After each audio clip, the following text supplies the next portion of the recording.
Okay, I think we are live. Thank you so much, everyone, and I'm very happy to see you all here. And welcome to the last talk of the day. I am very excited to introduce to you Armando Bernal, who I actually just found out was a fellow Texan. So that's exciting. Um, Armando is a neurodivergent board certified behavior analyst who supports kids between the ages of 2 and 12 years old. In addition, Armando provides autistic consultation, parent and therapist consultation, speaking engagements across the world, and supervision and mentorship to other BCBAs and therapists. Armando has completed the OBM certification process to further support and promote profit in several companies across the United States. Armando is also the founder of Autism International, an in-home ABA provider, and the distributor of the podcast A Different Path. He hopes to spread awareness and acceptance of autism by interviewing and sharing the stories of other individuals with autism. So, if you were in our talks previously, you know how the CEUs work. But if this is your first time in the talk, there will be 4 CEU checks. And so there will be 4 attendance checks throughout the talk. You need to click that you are here for at least 3 of those, and they will be quite obvious. There will be a big banner at the top, and you just need to click I'm here. If you do have any questions for Armando, we will have time at the end of the talk. You can type them in the questions box at the bottom of your screen. If you click on that, you can add a question there. I will also try to keep an eye on the chat. And if there are any technical issues, usually you can solve them just by clicking refresh on your browser window. So I think that is it, and I will pass it over to you. Well, thank you so much, and thank you everyone for having me and sticking with me and being with me for the last talk of the day. So, like she said, my name is Armando, and I've been a board certified behavior analyst, a special education teacher, and I wanted to really hit home a couple of points through my presentation today, where I talk about both my own journey of being diagnosed with autism and how it was growing up, but also what it meant for the term masking and how that can represent 2 different faces of autism, both the one that I personally and others as well have had to present in order to become more socially acceptable, but also those adverse effects of what that could potentially cause through various different ideologies, such as anxiety or depression. So I like to start off with this quote doing a presentation such as this, and it just hopefully resonates with you to better understand autism as a whole. And so it says the biggest misconception about autism is that it really looks a certain way. In reality, autism is a spectrum of hopes, dreams, and a desire to be ourselves. And for me, at least, that really represents what I'm hoping to do in everything that I've been a part of in my career, as well as on my own personal life, to have people understand that autism isn't just Rain Man from the early '90s, or it isn't atypical or love on the spectrum. It's so many different kinds of individuals and so many different kinds of personalities that really can become just a lot of great things if you just give people the understanding. I mean, for me personally, one of my go-to phrases I've heard my entire life is, "But you don't look autistic," and it's really that kind of conception of, well, it doesn't need to look a certain way. It's really about how a person is able to accomplish the different goals and individual ideas that they want in their lives that really make them who they are. And so before I begin anything, I wanted to start off and just say that this presentation, as well as the discussion we'll have in a question and answer, is never going to be about guilt or shame or humiliation. It's truly about allowing individuals to just learn more about what autism is, as well as just gaining more information from behavioral science as a whole and how we continue to grow. One thing that I try to discuss with either the parents that I'm serving or even the professionals that I'm speaking to is that it's a good thing when a science begins to grow and change And it allows it to become more adaptable, because if a science starts to just say to itself, as some professionals may say, well, this is as good as it gets, or this is as pertinent, or what matters the most, begins to plateau, then it's no longer a science. And it's certainly not a science that I would like to be a part of. And so with that, I'm not trying to critique anyone or anything, right? It's in all the hopes of moving the behavioral science field forward in a way that maybe wasn't seen even a couple of years ago, right? And there's a couple of things that we'll discuss that used to be such a high level of concern for the professionals in our field that is no longer the case. So I am going to speak about some research, and I may discuss their findings in here, right? But it's not to target one person or a group of people. It's to discuss the differences or the findings that people have found through actual surveys and conversations with individuals with autism. So I like to start off, as some of you will wonder, well, like, what makes him an authority for doing something like this? And for me, it's because I've personally had to live with autism in a time that wasn't necessarily accepting of others with differences. And so for me, I've lived in Texas, as they said, my whole life.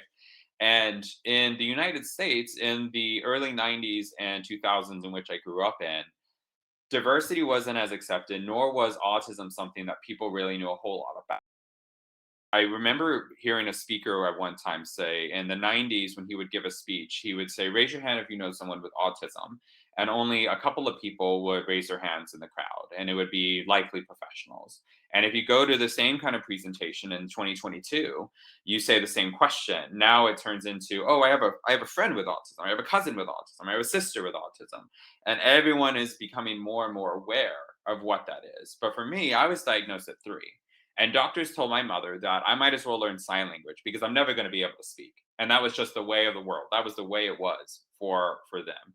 Um, and if that was the case, I wouldn't be speaking to you today if my mother just packed up her things and said, "Yep, sounds good. Thanks, doc, for the diagnosis. I guess we'll just take care of him for the rest of our lives." But no, that wasn't the case. My mother decided that although we didn't have a lot of money and we couldn't afford things like applied behavior analysis, or naturalistic training or anything from an actual professional at the time, she did have access to a free public library in her city. And so she decided to take as many books as she could about autism and learn more about it, and read about it, and try to use those same techniques that she would hear from these books or read from these books and use them on me. And with her, as well as a sister that is now 11 years older than me, and I try to stress that every time I see her, as well as a father who was initially very in a denial of my diagnosis, and eventually came around when my mother said, no, we're going to help him. This is not something he's going to grow out of. We need to support him as much as possible. And with their support as a family, I was able to become who I am today. Now, I like to say that I was the perfect child, right? I'm sure my mother and my family would disagree. And through their own support, I was able to overcome difficulties and misunderstandings and miscommunications that really took hold of me, because the person you're seeing talking before you, right, as much as I would like to say that, oh, everything is great, I have no behaviors, I have no concerns, I'm super social, that is far from it. Growing up, I would bite the inside of my hand between my finger and my thumb because I was so frustrated that I couldn't speak. My own language was saying sounds instead of words. So choo choo for train, bzz for bug, pushing and pulling my family where I wanted them to go. Hitting my head with different books because I was so frustrated that I couldn't speak or be able to do things, right? And through their own support and allowing me to understand the need to be accepted with the world around me and understanding those consequences if I didn't, allowed me to become better supportive of myself, and through their own support give me a life that I'm really proud of, being eventually becoming a special education teacher, and then a BCBA. But in this time period, I would hear from parents that said, "My child's life is over. The autism diagnosis is a cancer. It's his life is going to end before it even begins." And all of these things allowed me to motivate myself to say, that's not going to be the case. That I can help you guys as much as I possibly can to better support your children, and as well as better support your own growth. And as I became a BCBA, I started realizing the same interventions that I was learning about in school were the same interventions that my mother used on me. And I was like, wow, this could be very, very helpful. And I just kept thinking to myself, though, I have to do more. I want to do more. And eventually became a site manager for a whole clinic of making sure that the BCBAs under me were following through with positive support for these kids rather than focusing on things like eye contact or stereotypy that are at this point really unnecessary to really focus on if you're just looking for a child to learn new things, right? And giving more positive practice of what we're looking to achieve, as well as self advocacy and the promotion of independence. But even still, I'm always saying to myself, it has to be more. And so I created a podcast, and I wanted to try and tell the individuals that I'm working with that, hey, there are other people, not only in the nation, but also throughout the world, that are going through a diagnosis with autism. But there are so many great things that you can do, even with this own kind of diagnosis. And with that, I've interviewed Elvis impersonator. I've interviewed best-selling authors, other behavior analysts, writers, comedians, all of these different people that have a diagnosis but said, hey, I'm not my diagnosis. That's a part of me, but it isn't me. And having that understanding allowed, hopefully, to have a lot of people know that this diagnosis, where it wasn't really the case previously. And even still, I wanted to do more. And eventually, with my sister's support, who's a special education teacher as well, we decided to start a business because I wasn't busy enough, right? But with that, we started Autism International Consulting, as they mentioned, where I'm providing in-home ABA therapy, and I'm promoting what we have in the States, an individual education plan, which is a whole profile for special education students or children that need more restrictive approaches in order to be better supported in their school system. And with that, I feel like now my only obstacle with supporting the kids is my own self, rather than having to focus on how do I have other businesses or have other organizations do as much as possible, right? I now can be able to work with children in Ireland or children in Kenya or children in all over the United States as I currently do. And being able to support those that truly are in need of care and services. But with all of this, right, I don't want to say that it just was a flip of a switch. My parents were able to help me, and that was able to give me exactly what I needed. Truthfully, what really occurred in this situation as well is that I, for the most part, throughout the time in my career or in a social setting, I'm masking. And the reason why I put in this slide is a lot of people aren't sure what that is, and that's okay because it is a newer kind of terminology that people are getting more accustomed to, that is presenting more opportunities to learn. And I think again that's very important. So you may have heard of masking, but it may have also been called camouflaging or compensating. And what all of this is just this suppression of naturalistic autistic responses. So there are some times where I am, for example, very almost overstimulated. And there were so many different exciting things around me that I just like, oh, like that. And I want to hand flap in these situations, right? But what I do in this situation is either I do it in private, and the only people that would know about it are my dogs because I do it in front of them because they don't judge. But also having this level of excitement, maybe in a different social situation, I've learned through my own experiences, may not be as accepting in a typical setting, right?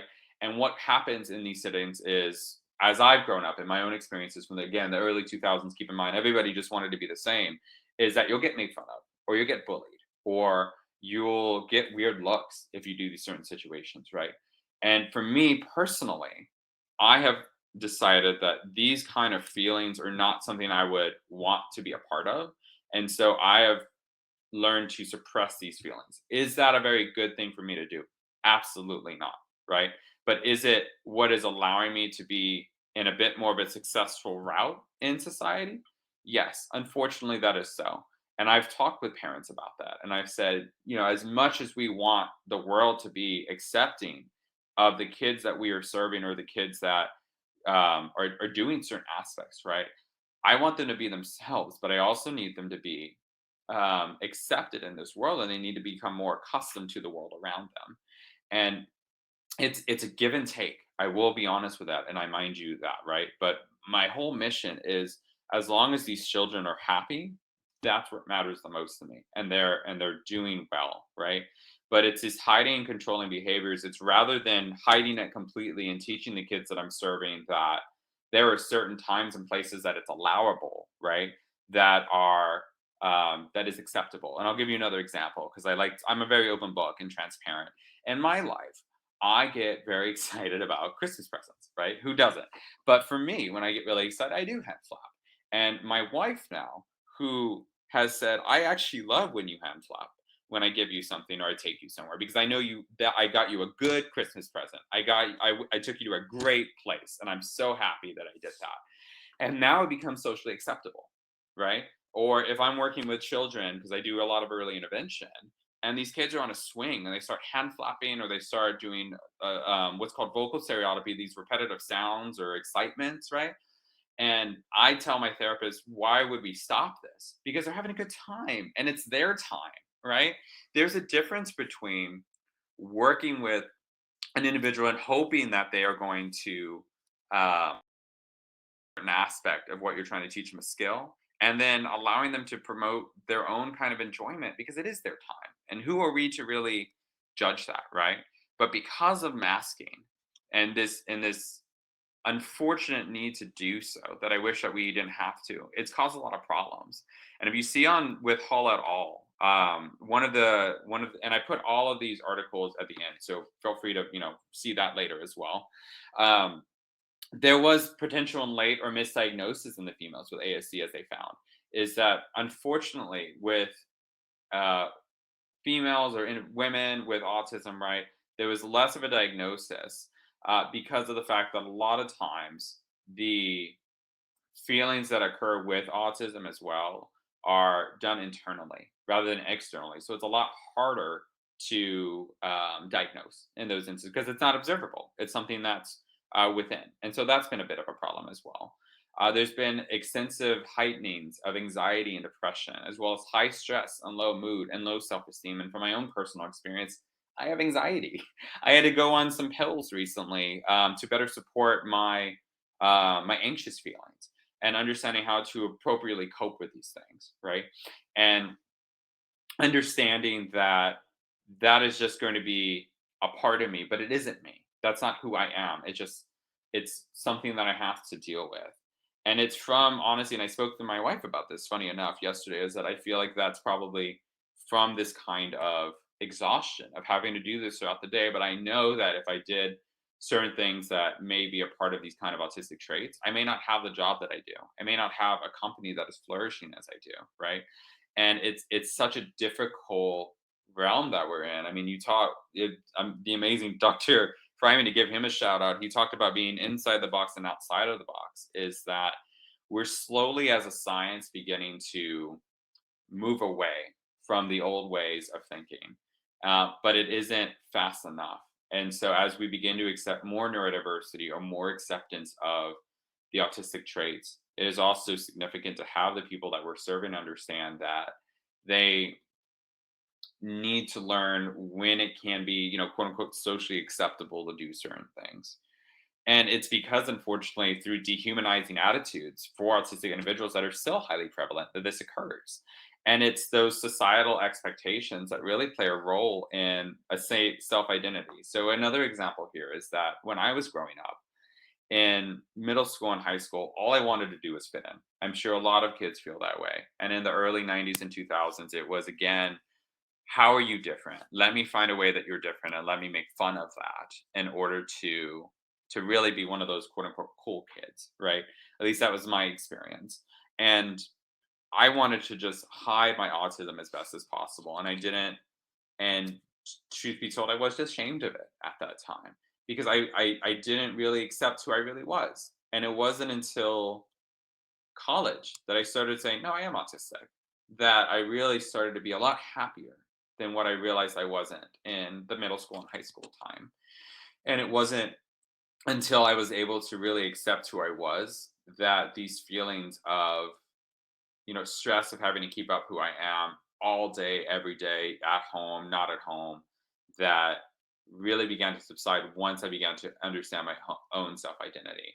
But when you see that there is still, unfortunately, some dehumanizing traits that are recurring with the individuals that we're speaking on, right? I mean, you see this sometimes in the news, and unfortunately, in some aspects of politics, we still see people making fun of individuals with disabilities or special needs, and it's disgusting and it's terrible.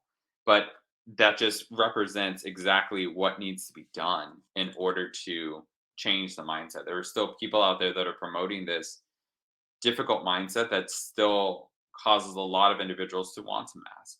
And it's not until everyone can get together and say and accept people for who they really are that we can do that, while also promoting that social acceptance that we're trying to reach out to, right?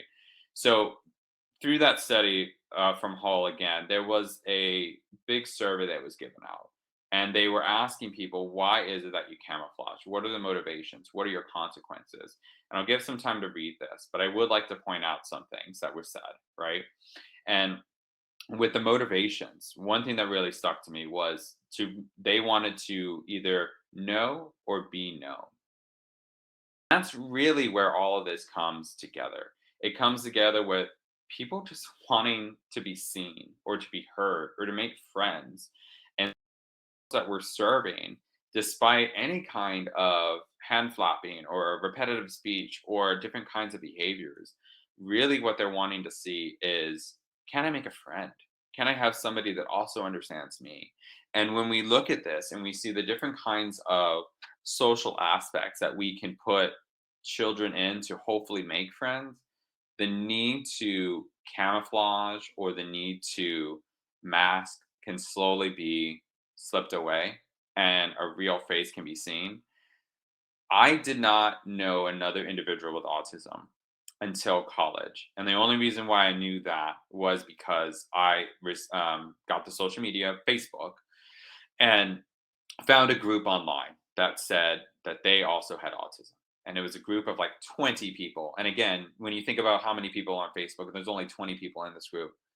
It's so minimal, right? And that was just all over the nation for the United States. And I remember seeing that and I cried because it was the first time that I felt like somebody really understood me. And from that point on, I was able to be who I really was. I could be as direct as I wanted. I could be as, black and white or communicative as I wanted. I could not say anything and people would be like, "Hey, he's cool. He's there. He just doesn't want to talk right now." Solid. That's totally fine. And from that point forward, you start seeing this growth in social media, or you start seeing this growth in um, different ways of communicating with each other. And then we start seeing more acceptance and more understanding because there is this support group now that's being established for individuals with autism. And it's the friendships that are being made that allow people to have to no longer feel like they need to mask. This decrease in stressful situations or frustrations, right? Some other areas that in this graph that just seems so important to take into consideration also was this idea that we're betraying ourselves. If we can't even accept who we are, right, it turns into a big concern of, well, what are we doing here? What are we able to accomplish to better promote our own kind of self identity? And the best way to do that is be ourselves. And it's sad when you look at some of these and you start seeing the different feelings and emotions. And I don't try and say all of this to try and bring anyone down. I say this more to bring a sense of awareness of what is currently occurring in individuals with autism that are masking, and promoting a conversation of, well, what's the next steps here? What can be done in order to better promote this kind of positive feeling rather than these negative feelings, right? And we have this conversation now where there's success and failure, where it's what happens when we are successful with masking and what happens when we do fail with masking. And there's this difference actually that was found between males with autism and females with autism, and why it's easier then also to recognize between the two sexes. And with males in that sense. There's a bit more overt aggression that was being seen that recognize that doctors were able to recognize. Why? Because it's very external and it allows people to understand these expectations that are being presented. Oh, he has aggression because he's not able to communicate his wants and needs. He has these aggression instances because he isn't getting what he wants. Things that are very typical that you would see in an ABA type field, right? Whereas on the female side of things, there was more social isolation, things that are internal, and it was a bit more difficult. So the study was really interesting, where it was also saying that with um, other women in a neurotypical setting, right, there was less aggression if there was frustration or upset, but instead what occurred was gossip or social isolation, as I said, or leaving people out of certain fun activities, right? Which individuals with autism may not necessarily are bad things or things that could be occurring that cause them really to just be left out in the cold and not really understand what are the next steps here, right? So when we talk about, I like to start with failure, so I'm not, ending with that point as well, but this talk of failure is then becoming, okay, if they're not able to speak accordingly or be able to promote themselves in these kind of social situations that we're hoping for them to be accepted in, then we get more of these concerns of anxiety and depression and right. But if they're able to promote some kind of successful social situation, now we begin to see friendships being made or being able to be willing to take part in different kinds of presentations or group activities or things like that.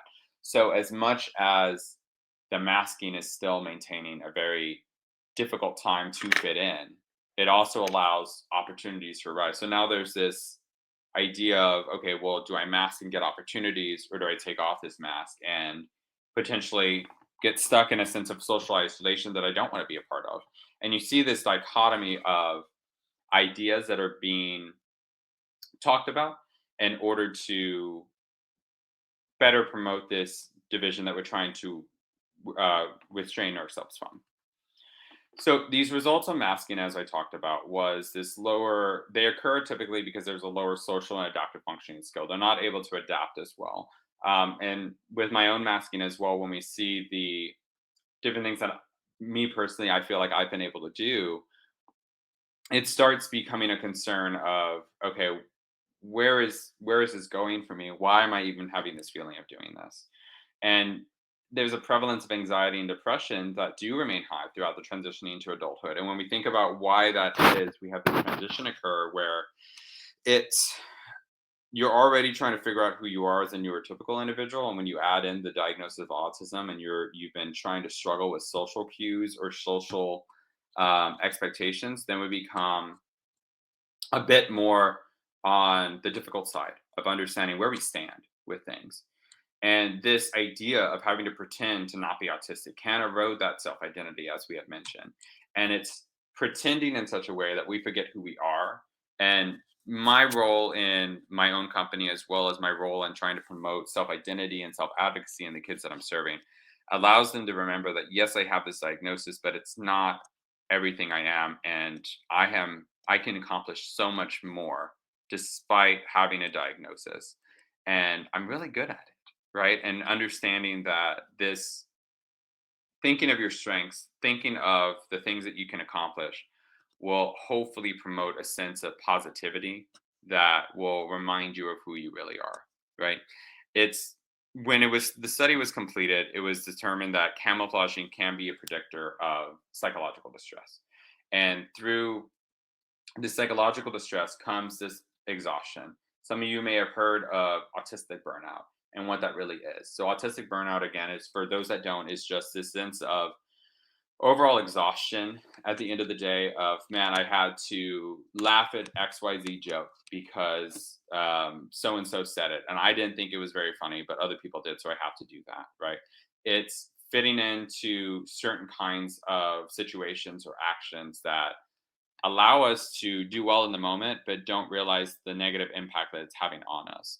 And but it's something that needs to be done for us individuals with autism, because otherwise, what's the alternative here? Is that again we're left with the social isolation that none of us want to be a part of. We all want friends. We all want people to talk to. And it helps in that situation. So this capacity of reduction dealing with the negative emotions, we start having this lack of emotions that will be a little bit more difficult to understand, where we don't know how to manage the anger or the sadness of things, right? Or this reduction of authenticity and acceptance, of not really figuring out what it means to be authentic, where we're saying, oh, in this situation I have to say this is the way it goes. I think one good example of this that a lot of people do is, unfortunately, if there's a death in the family, or a death that somebody has, the thing that we say is, I'm sorry, right?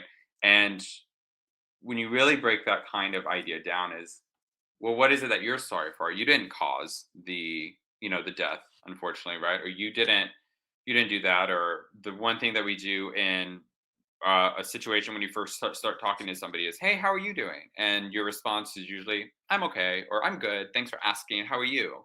And is it really a conversation of, oh, do you want to know about it? Or is it more of something that is just an expectation? Another is please and thank you.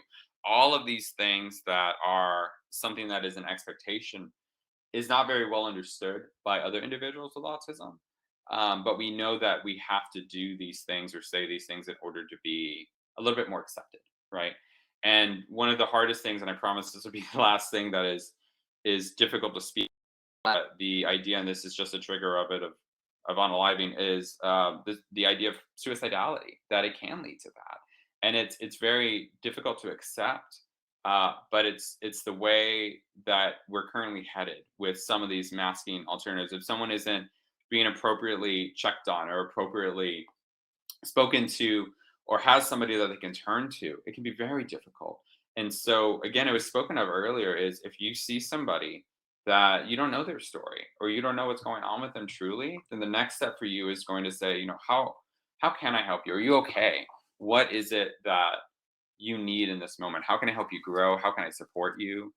All of these feelings, or these basic conversations of, okay, what are the next steps in understanding, like, where can you go from here? And this can help support a person understand, like, hey, it's not all bad, because I have somebody that I can truly be myself around with no judgment. And even the smallest aspect of that, even the tiniest different kind of action that you say, hey, there's no judgment here. You can talk to me however you want, and understand that there is no ill will toward it, or no ill intention toward it, can really mean the world to a lot of people. And so on a more positive note, what can be done?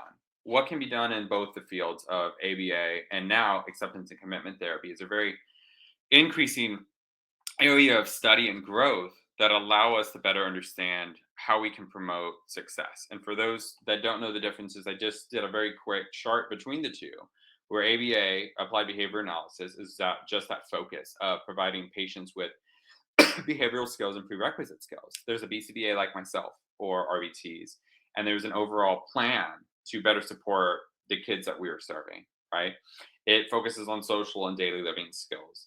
And while in the acceptance commitment therapy section, we have that it's very more focused on mindfulness, or this idea that the internal feelings that we're having. Now, keep in mind, we said earlier that it was very difficult to truly understand that aspect, but we're starting to grow again in this field to learn more about it, that promotes that. So, understanding how our person is feeling, and then understanding the actions that can externally be taken after the fact, is very significant.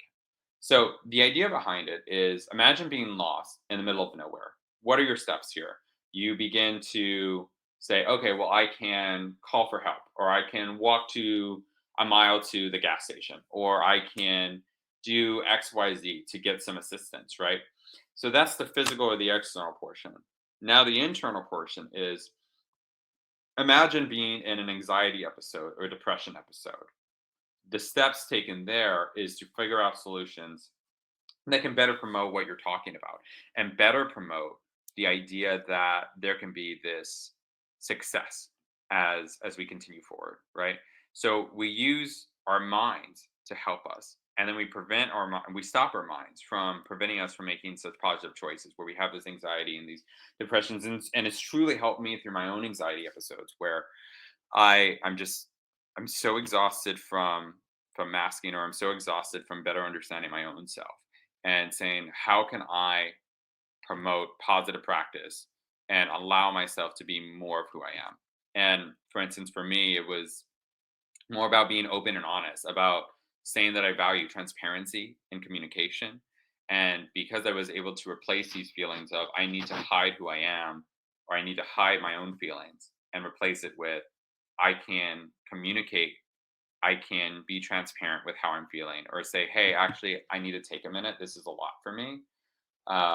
And know that people this day and age are going to be very accepting of that is very imperative. On the ABA side things though, right?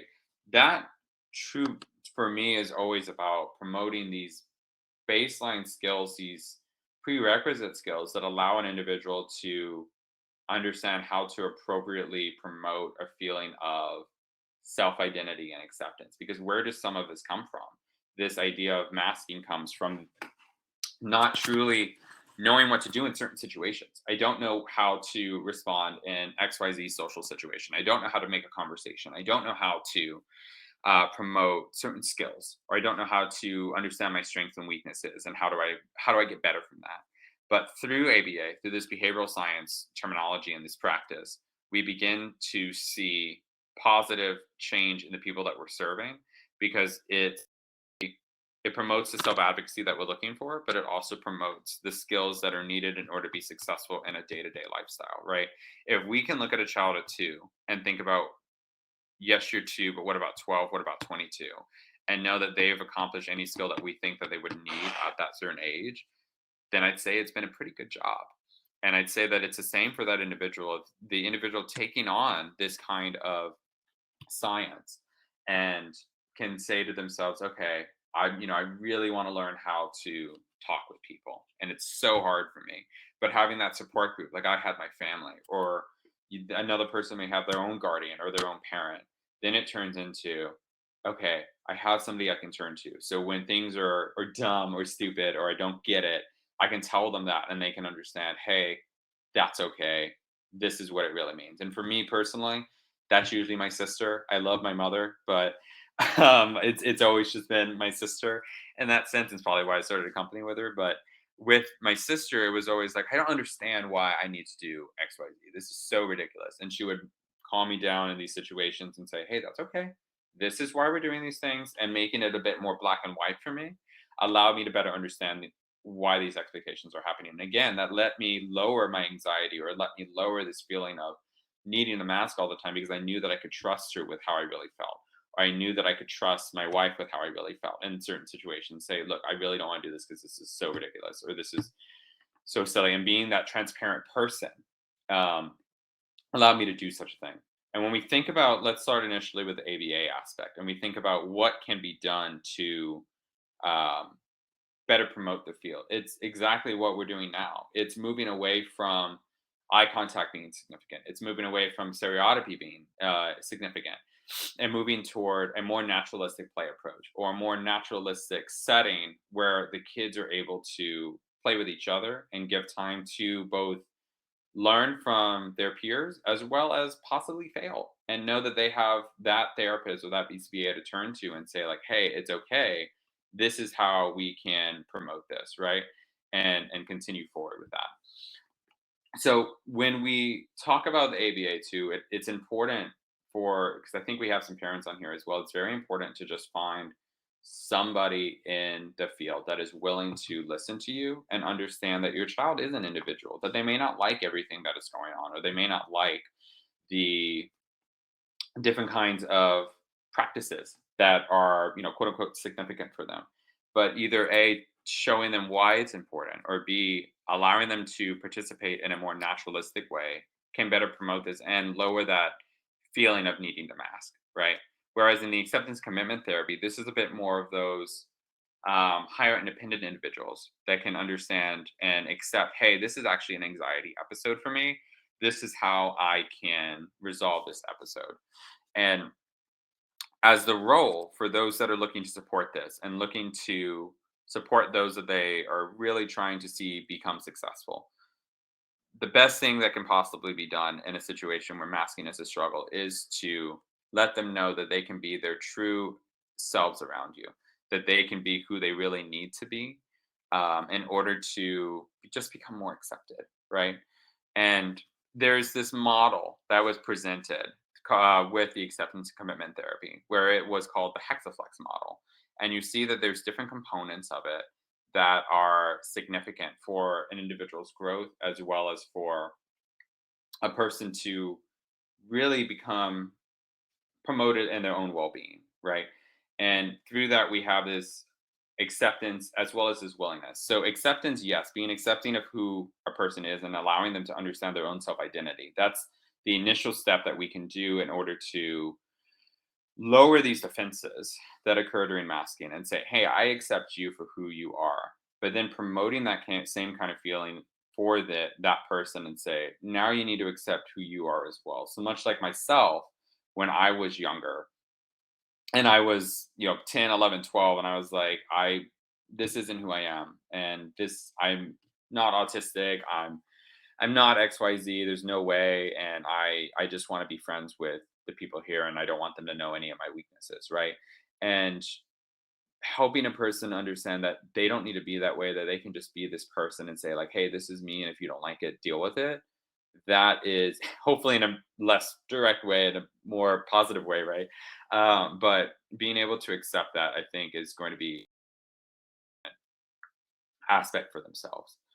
This diffusion of creating distance away from one's own thoughts. I personally, for me, I am continually, or I was at least, thankfully until I received some medical support, I was in my own head for a lot of things. I was saying, like, oh, no one is going to accept me, or I have to do this in these situations, or I have to do that. And when I started to think about it and realize, like, hey, like, I don't need to do that. I can just be my own self if I'm overthinking or if I think that something is maybe going to be inappropriate. I can say this in private or I can just think it to myself. I can make little notes to myself in order to better support it. I think the best thing that happened to me, funny enough, was that I was actually in a previous job, I was written up for being too direct or too black and white. And they said that I just um, wasn't being as appropriate as I could be in these situations, that it was just very harsh, right? And at the initial time, I was very upset about it because I was like, I'm just being myself. But again, when I think about masking, where that could have been a significant issue, I turned it around and I try to make it more of a positive and say, okay, this allowed me to take an introspective look and realize that people are not going to think the same way I do. And it allowed me to start realizing that this is the case for anyone, that I may be very direct, but that may not be appropriate. And it's not being very empathetic and it's not having people understand those expectations from me. And it allowed me to understand how to communicate in different ways to different people based on their own kind of personality, based on their own way of presenting themselves. And although this was difficult initially for my own psychological growth, it allowed me to then better promote my own self and better promote an idea of accepting the things I can't change and promoting a better way of doing things, right?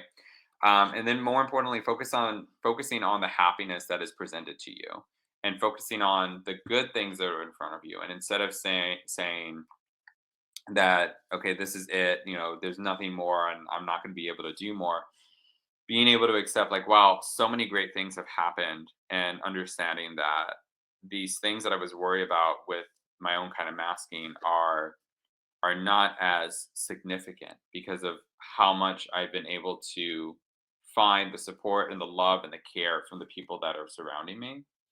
And being able to just control this and have a flexible manner of thinking is just another way of better promoting this idea of, like, hey, like, I don't need to stress out on things that don't necessarily matter a whole lot, right?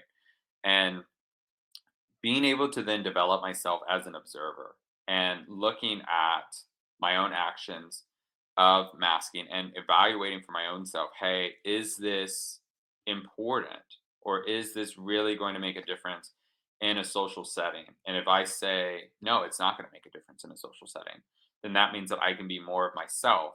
That allows that mask, again, not just to come off, when I said earlier, with the people that love and care about me, but also with people that are not as familiar with me, because I realized at that moment that, oh, if it doesn't matter in a social setting, then why am I doing it in the first place? And it's this evaluation and this development as an observer to better understand, better understand these expectations of, like, hey, like, I can be my own self in situations I didn't even think about before. And it let me be a bit more calm, or a bit more understanding of what is going on around me, to then just become an overall, hopefully, better person in that sense. Well, just keeping in mind of remaining close to our values and remaining close to what matters mostly to us, and better understanding what that even looks like. So for me, yes, I do mask, but my values were, how do I better support my family? Or how can I continue to grow in my field?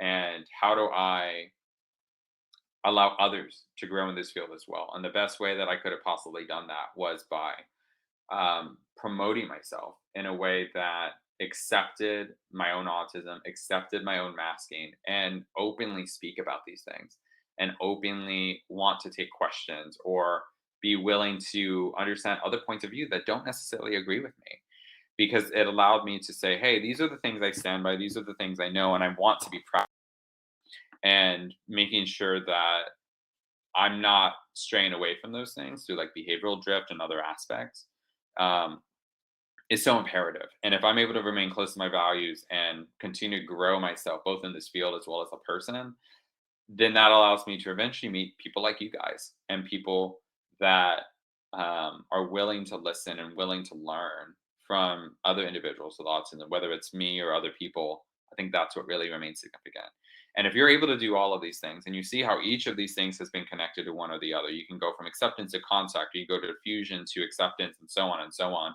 You begin to see this overall commitment of developing ourselves into a larger and larger pattern of this behavioral change, where we're able to say, hey, I want to move from XYZ. How do I do this? How do I continue to become better? And the best way to do that, through a masking lens, or through ABA, or through acceptance and commitment therapy, is going to be looking inward and understanding, what are the next steps and how do I resolve this? How do I usually respond in certain situations? Does that work? Yes, no. If it doesn't, how do I change from there? Again, I was so excited about hearing Dr. Fryman earlier today talk about, emotions. And that's something that was very difficult for me to accept initially in this field, because it's not external. It's, ABA is very much a a black and white kind of thing, where it's, oh, behaviors only happen for one of these four reasons. But this promotion of understanding the inward private events that a person has can allow you to better understand oneself as well as somebody else. And if we're able to commit ourselves to this larger and larger pattern of understanding, like, hey, I don't need to be XYZ, I can go this route, I think that develops behavioral change. And as we continue on, right, I want to just leave you guys with a little bit more. These are all the references for you guys. Again, you don't need to write all this. I think all of this is recorded. But with it, it allows us to better understand and better promote ourselves as being who we really need to be. And it was for so long that in the field of ABA and the field of behavioral science as a whole, that there was this desperate need to change the behaviors of those that did not fit the social norms, to it slowly transitioning to, yes, we accept you, and you're able to do exactly what you want, but you still need to be able to complete actions at work, or you still need to be able to complete um, interactions with friends and families, but you can still do whatever it is you like, as long as that's still possible. And that's something that I try to promote in the kids and teenagers and so on that I serve, is that as much as that we want this world, like I said earlier, to accept the children that we have and all of that, and it certainly will, as every year as we get close, more and more diverse, it's also important for the kids to understand that they need to accept the people around them as well. That they need to be able to have a conversation if they want to, or be able to accomplish XYZ at a job if they want to. The keys here again, if they want to. It's through the support and care that each and every one of you give your patient, your client, your child, whatever it is, that really sees the most success.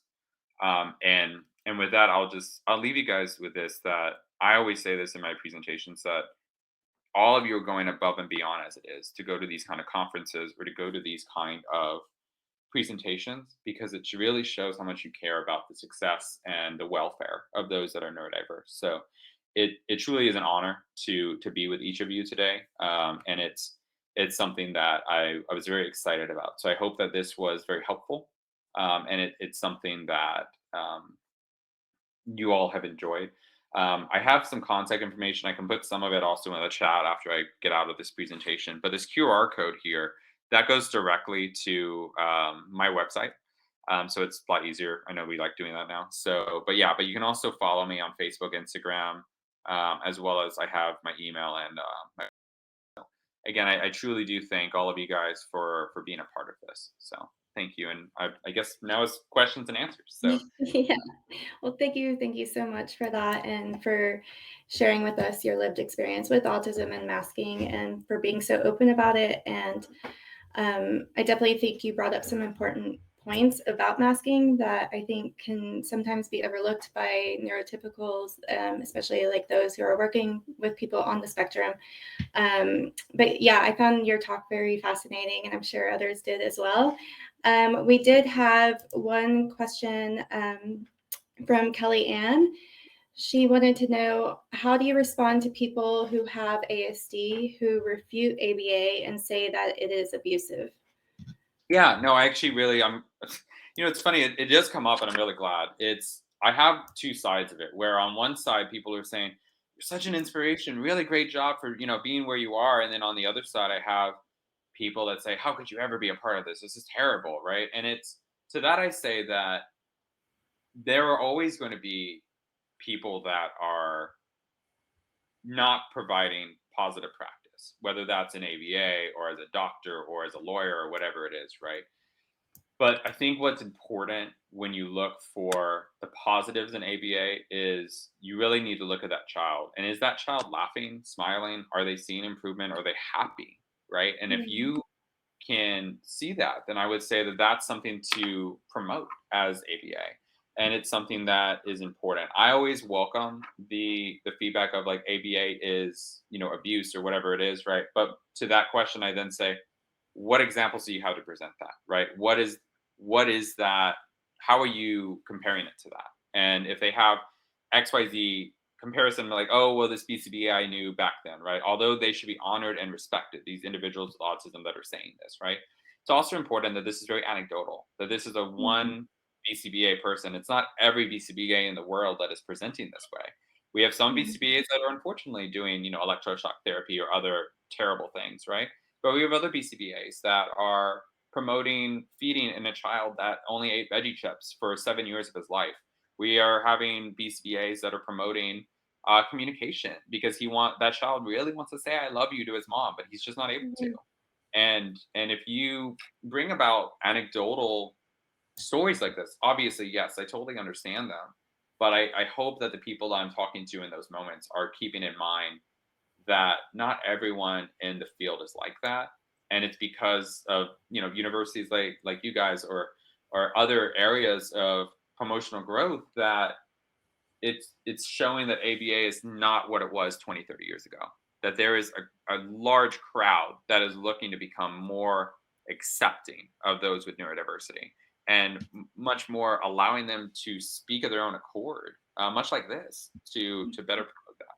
Yeah, and thank you so much. And we have one more question from Gabby in the chat. She's asking which papers do you recommend to, oh, keeps moving as people are talking. Which papers do you recommend to check on for someone wait, where did it go? Sorry, people are talking. Someone who is developing a peer support group and ACT-based group for parents of adults with ASD and ID. So papers related to developing a peer support group. Yeah. If you have any on the top of your head, or you can also maybe share with in the chat or share it with us later and we can add it. Let me go ahead and share that with you guys later. But there was a couple of books that I was recommended from other friends. Because again, I say that I have these neurodiverse groups that I'm a part of now. And so we all try and help each other out. There was one that I was looking at for teenagers. It was Act for Adolescents, Treating Teens and Adolescents by Sherry Terrell. And Acceptance and Mindfulness Toolbox for Children by Timothy Gordon. I'll try and write those in the chat. And they're on Amazon. And I was going to I look at them pretty frequently just because one, they were recommended to me by a good friend. His name is Brian Middleton, the bearded behaviorist, in case anybody knows him. Yeah, I know. As well as a few others as well. And she also wanted to know what your perspective is on naturalistic developmental behavioral interventions. Yeah. Do you use them yourself? I do. So a lot of what I do now is naturalistic, is that I try to stay away. I mean, there's this stereotype of, well, teacher time or working with the kids needs to be at the table. That's the only way they're going to learn. Why? These kids are 5.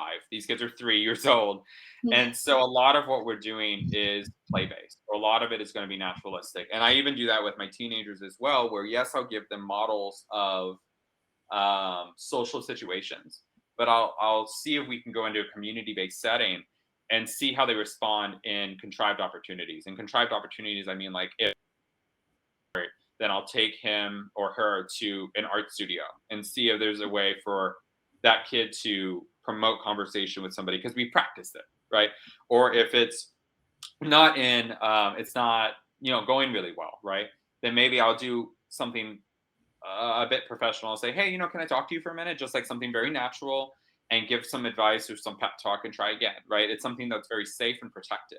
And when you think about it from a younger kid perspective as well, you're working with kids on sharing or taking turns, but then you let them all in a clinic setting. You put them all in a gym together and you just see how they respond. You don't interact, you just watch them, make sure they're safe, and seeing if they can learn. And, sure enough, one of those kids you're working with starts playing tag with somebody because he likes to play with them. And I think naturalistic, as we continue on with ABA, is going to grow in that aspect, where it's no longer going to be the days of you're sitting at a table for an hour and you're going to have to do teacher time until you get everything right.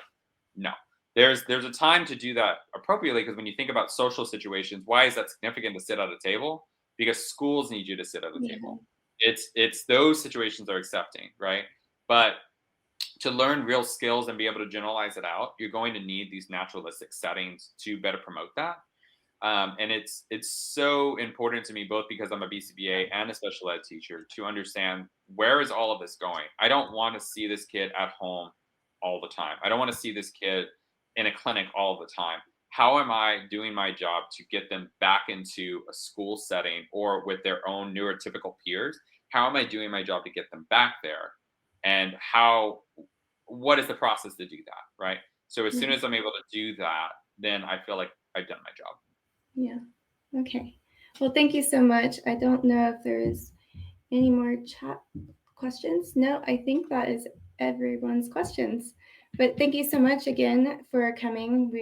I really enjoyed it. And I'm glad to meet you and have you with us. I'm going to invite Carola and Katerina on now so that we can say goodbye to everyone. There we are. There we go. Hi. So I just thank you very much, Armando, for sharing your insight with us. It's been a lovely talk, a really informative one, and we will all use what we learned in our practice and in research, of course. So because this was our last talk for the conference, I just wanted to thank everyone. So if you let me go through my long list here. So first of all, a big thank you to our invited speakers who devoted their time to make this conference happen. So Jane McCready, Professor Pat Fryman, Matt Broadhead, Dr. Matt Broadhead, and Armando Bernal. We are grateful for your contributions, and we enjoyed very much listening to your presentations. And of course, a big thank you to our paper presenters earlier on this morning in Europe. You made our paper sessions rich and diverse, and it was great to listen to presentations spanning from interventions for infants to teaching verbal behavior, best practice around the world, including in Poland, the United Arab Emirates, and the use of behavior analysis for treating Alzheimer's, increasing energy efficiency, and teaching university students. So that was a really rich paper session that I enjoyed very much. Chris and Mallory from Behaviour Live, as always, thank you for an exceptional technical support. And finally, I would like to thank my good colleagues, Professor Carola Dillenberger, Dr. Devon Raming, and Dr. Nicola Booth, for your work behind the scenes for the preparation of the conference. And so just a reminder that you can all watch the recorded event at a later time. You can visit our Center for Behavior Analysis website for information on our activities and for opportunities to collaborate with us. And I hope to see many of you again soon in different contexts. And in the meantime, I just wanted to wish everyone a happy Christmas. And over to you, Carola. Yes, thanks very much, Katarina, and thanks very much, Armando. I really enjoyed your talk. I enjoyed all the talks today. I think it was very, very good to hear from the whole range of spectrums, from Jane this morning talking about very severe autism right through to Armando presenting himself as neurodivergent and a behavior analyst at the same time. I thought that was a really good spread, and the professionals in between. With Pat Fryman and Matt Broadhead, and all the paper presenters and the chairs of the sessions as well, to thank everybody. From the Center for Behavior Analysis, as you said, Katarina, we have a web page. We have under resources on the web page. We have got many presentations, recordings that we've been able to record over the years. Feel free to, they're all free, so feel free to listen to as many, and we'll try and have this conference. It'll probably take a week or two to get all of that organized, but you'll be able to revisit the talks, and that's going to be hopefully a really useful resource for everybody. So, Devon, do you want to contribute? I just want to thank everyone for coming. I had a really good time, and I enjoyed all the speakers. Yeah, so thanks very much, everybody, and I think we'll just we'll close here at this point. And thanks, Katarina, for doing a sterling job chairing the conference committee and keeping us all in line whenever everybody was spreading all over the place. But you got it done, and it was a very enjoyable day. Thanks very much, everybody. Thanks for coming. Pleasure. Thanks, everyone. Bye, Armando.